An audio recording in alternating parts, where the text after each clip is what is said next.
My computer. Welcome back to From My Living Room to Yours. I'm Brenda Soul. I'm the rector at St. Andrew's Episcopal Church in Encinitas, California. As I mentioned last week, it's important that we share our stories of resilience. Partly so we'll have something to talk about besides payroll protection plans and face masks, but mostly to remind each other that we are resilient and we will get through even this. So today I've invited Erin O'Brien to share her story. Not only is Erin our new director of Christian education, overseeing our Sunday school, family ministries, and adult formation programs, she's a parent of 2 young adults. Over to you, Erin. Thank you so much, Brenda. I have to admit, when Brenda asked me to share a story about resilience, I thought, oh my word, there's so many. Unfortunately, which one should I use? And I did get thinking, and I came up with one, and it was where someone, she didn't give me good advice, but she said something in a time. I'm going to tell you this story. It was my wedding. It was about a half an hour before our wedding service was supposed to start. And I of course had decided that there's no superstition and the bride can see the groom and vice versa before the wedding. It's no big deal. Anyway, we were taking pictures in the chapel, and the photographer called. We had just finished my side of the family, and the photographer called for Peter's side of the family. And at that moment, my mother-in-law collapsed and had a seizure right there in front of the pulpit, 30 minutes before the first guest was supposed to arrive. And things were chaotic. And my father-in-law took my mother-in-law to the hospital. In what seems, in retrospect, record time, he was back in about an hour. Said that everything was okay. It was a medication issue. It wasn't serious. She's well taken care of, and that he wanted us to have the wedding, and then he would go back and be with his mom. So we did it. We had it. And when we got to the reception hall, as you can imagine, everybody didn't know what to say to us. Because the normal things you say after a wedding is, oh, congratulations, you're such a cute couple. Oh, you're going to be so happy. But this one was different. It kind of started rough. It wasn't tragic, but it was rough. It was hard. And so people decided that what they needed to say to me was, that which does not kill you makes you stronger. And I may have heard that 50 or 60 times that night, and there were only 50 people at the wedding. And I had problems with that for a couple of reasons. One, because in my experience, that's not the case. Sometimes that which does not kill you leaves you really, really fragile and not knowing how to move on. And even when it does work, it's a long-term thing. You're not stronger tomorrow. You're not stronger next month. You're not stronger, you don't know when you're going to be stronger. It could be years. In any event, telling someone who's in the middle of, a pretty chaotic and crisis-ridden moment that, yeah, you'll be able to laugh about this in 20 years was not helpful. And so I discovered that advice in general is not helpful.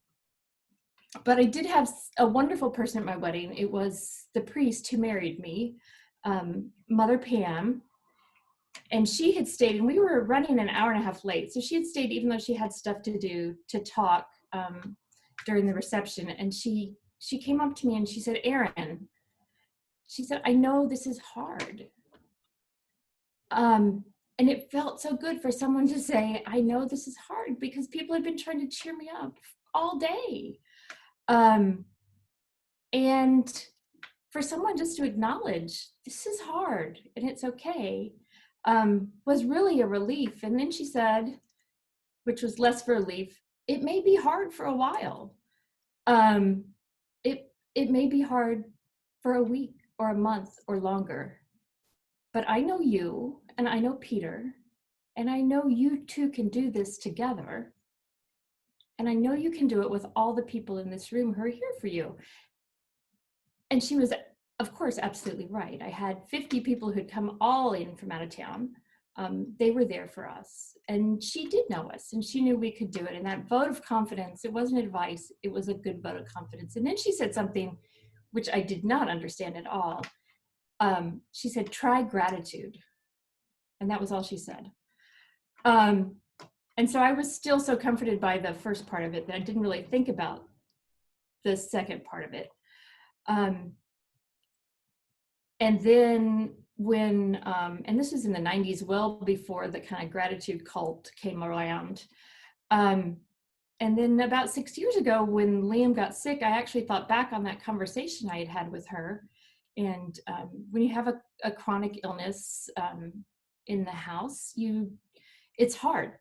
It's hard. You don't know what you're doing from day to day. You have another child that you feel totally responsible for. And I admit over the course of a couple of years, I had emptied myself out. I hadn't taken care of myself. I had poured everything I was into both my kids, and I had nothing left for anybody. So I was no good for me. I was no good for Liam or Fiona.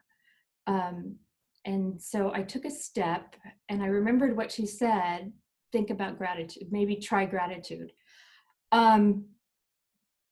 And I did, and I started a really, halfway gratitude practice. It was not, I don't do practice very well. But I started thinking about the things that were good in my life, because there was a lot of really rough stuff in my life at that time, but there was a lot of good too. And I started thinking more about gratitude, and I realized, and part of this was through reading, that as humans, it's kind of in our nature to look forward to how we're going to overcome this obstacle. And we can get really overwhelmed by that, but we forget to look back and realize that we've really overcome a lot already. So I started looking back first, going, oh, I'm so thankful that we made it through that. I'm so thankful that we made it through the wedding, and everything is turned out well for everybody.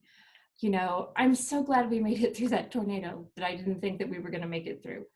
And then for even little things, I'm so glad my tulips bloomed and the deer didn't eat them today. I'm so glad that the flowers are blooming in the meadow behind my house, because it's beautiful. And what I realized is, when I took even a glancing look at what was good in my life and what I was thankful for, that it made what I was walking through easier. And it was still hard, but it made it easier. And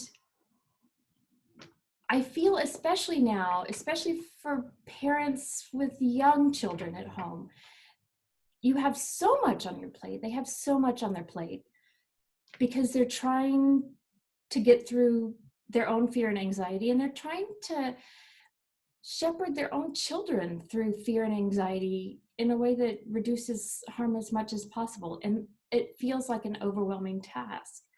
And I hope that maybe gratitude might help. But I also hope it helps knowing that we know it's hard. It's really hard. And your St. Andrews family is here for you. And I'm not even talking about your good friends at St. Andrews. Some of, I'm talking about oh, you're going through this? You should talk to so-and-so because she's gone through that. I've made amazing long-term relationships with people from St. Andrews. I knew who they were, but I didn't know them. So your St. Andrews family is here for you. Your wider family is here for you. And it's hard, and we'll all get through it together. And what a celebration it will be when we get to come back to church and see everybody in person. Thank you. Wow. I hope the rest of you enjoyed that as much as I did. Thank you, Erin. Until next time, may you experience God's strength and grace in unexpected ways today. And by the way, that's Clementine. You haven't met her yet. Goodbye.